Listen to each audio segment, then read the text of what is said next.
Assalamualaikum warahmatullahi wabarakatuh. Waalaikumsalam warahmatullahi wabarakatuh. Halo semuanya, selamat siang. Saya Sabrina Al-Radiotis dari kelas 8C absen 28. Hari ini saya akan membacakan cerita yang telah saya buat berjudul Cermin Tua dan Luka Lama. Langit sore berubah kelabu ketika Azalea menatap cermin tua di sudut kamarnya. Sejak kecil, ia selalu merasa ada sesuatu yang mengintainya dari balik pantulan itu. Sesekali, ia merasa melihat bayangan lain, sosoknya sendiri, tapi berbeda. Mata lebih gelap, ekspresi lebih tajam, seolah mengandung sesuatu yang tidak pernah ia bisa pahami. Aku hanya lelah. Gumamnya mencoba meyakinkan diri. Namun, malam itu sesuatu berubah. Kenapa kau selalu lari? Suara itu begitu dekat, seolah berbisik langsung ke dalam kepalanya. Azalea membeku, nafasnya tercekat di tenggorokan. Ia ingin menjauh, tapi tubuhnya terasa seakan tertanam di lantai.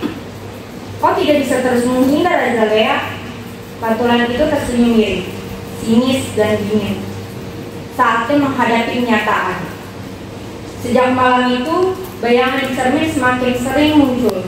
Setiap kali Azalea melihat pantulan dirinya, suara itu kembali mengungkit luka yang selama ini ia pendam. Kau takut gagal bukan? Bisiknya ketika Azalea sedang bersiap untuk ujian. Kau tahu mereka hanya berpura-pura peduli padamu, katanya saat ia duduk sendirian di kantin. Kau bahkan tidak bisa memaafkan ibumu sendiri. Suara itu mencibir saat ia melewati ruang tamu. Dan yang paling menyakitkan, Fisher tidak akan pernah mencintaimu karena kau bahkan tidak bisa mencintai dirimu sendiri. Azalea menggigit bibirnya, menahan perih yang tiba-tiba menusuk hatinya. Fisher satu-satunya orang yang membuat dunianya terasa lebih ringan. Sahabat yang selalu ada, selalu membuatnya tertawa di saat semuanya terasa gelap. Tapi ia tahu ia tidak akan pernah bisa benar-benar bersamanya. Karena bagaimana mungkin ia mengharapkan seseorang mencintainya jika ia membenci bayangan yang ia lihat di cermin setiap hari. Jika ia bahkan tidak bisa mencintai dirinya sendiri. Ia mulai merasa gila, tidak bisa tidur, tidak bisa fokus, dan bahkan dia mulai kehilangan nafsu makan.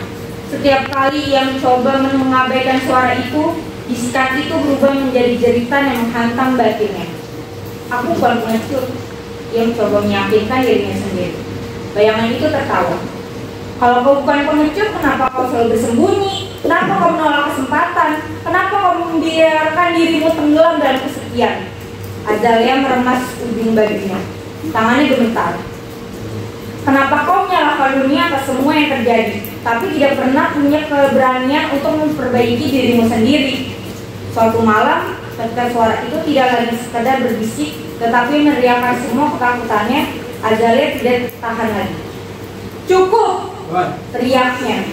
Ia menatap pantulan itu di cermin dengan mata yang memerah karena lelah dan marah. Apa yang kau inginkan dariku? Bayangan itu tersenyum. Senyuman yang menyeramkan, penuh ejekan. Aku ingin kau berhenti berpura-pura. Azalea tahu ia tidak bisa terus bersembunyi. Ia harus menghadapi semuanya. Malam itu, ia duduk bersama ibunya.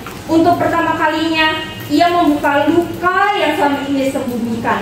Kemarahan, kekecewaan, kesedihan yang selama ini dia kubur dalam diam. Suaranya bergetar, dadanya sesak, tapi ia tidak lagi menahan diri. Ibunya menangis. Bukan karena marah, tapi karena ia akhirnya mengerti. Dan untuk pertama kalinya, Azalea merasa beban itu sedikit terangkat. Di sekolah, ia menerima tawaran untuk mengikuti kompetisi yang sebelumnya ia tolak karena takut gagal. Tangannya gemetar saat ia mendatangi formulir pendaftaran. Tapi, untuk pertama kalinya, ia tidak lagi peduli tentang menang atau kalah. Dia hanya peduli bahwa dia sudah mencoba, dan dia sudah berhasil. Dan dia sudah berusaha, dan menurutnya itu sudah lebih dari cukup. Namun, ada satu hal lagi yang harus dia hadapi. Fisher. Mereka duduk di bangku taman sekolah. Seperti biasa, tapi kali ini Azalea tahu ini bukan percakapan biasa. Aku menyukainya. Caesar terdiam, menatapnya dengan mata melebar. Tapi sebelum ia bisa menjawab, Azalea melanjutkan. Tapi aku sadar selama ini aku tidak bisa mencintai siapapun karena aku bahkan tidak bisa mencintai diriku sendiri. Caesar menatapnya lama, lalu ia tersenyum. Jadi, apa yang akan kau lakukan, Azalea? Tanyanya pelan. Azalea menarik nafas dalam. Aku akan mencoba mencintai diriku sendiri terlebih dahulu, bisik Azalea pelan. Caesar tidak berkata apapun, namun ia mengganggu. Dan bagi Azalea itu sudah cukup. Malamnya, ia kembali ke kamarnya dan menatap cermin. Bayangan itu masih ada di sana, tapi kali ini sesuatu terasa berbeda. Kau masih di sini, gumamnya pelan. Bayangan itu menatapnya dengan mata yang sama, namun tidak lagi terasa mengancam. Aku tidak akan pernah pergi, jawabnya. Aku adalah bagian dari dirimu, dan aku akan selalu ada. Azalea menghela nafas. Dulu ia akan membenci jawaban itu, tapi sekarang ia mengerti. Ia menatap pantulan dirinya kali ini tanpa rasa takut. Lalu untuk pertama kalinya ia tersenyum. Terima kasih. Dan bayangan itu perlahan menghilang. Pagi berikutnya, Azalea membuka jendela kamarnya. Udara segar menyentuh wajahnya, dan untuk pertama kalinya dalam waktu yang lama, ia merasa ringan.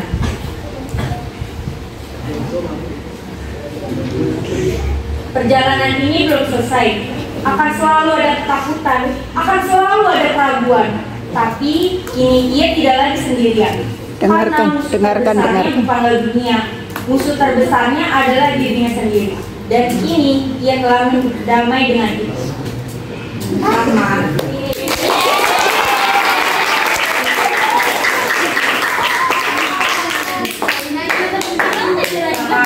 Hanya dua orang sedang tanya.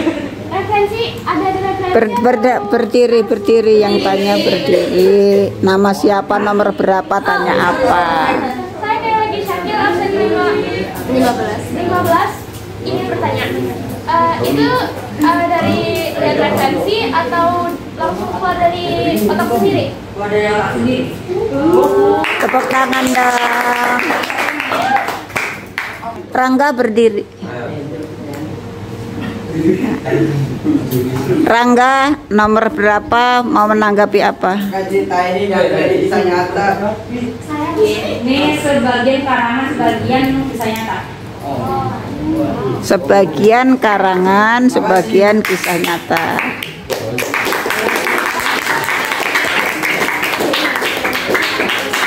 Ya, dari saya. Wassalamualaikum warahmatullahi wabarakatuh.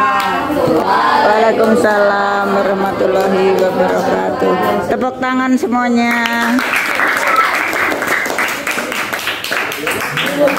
Coba perhatikan apa yang kalian tangkap dari cerita ini. Minimal satu dah. Musuh terberat, terbesar adalah menghadapi bagus, good.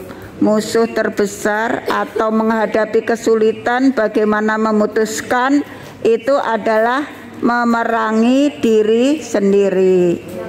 Tapi dengan tantangan yang seperti ini, berarti kalian akan merubah sikap.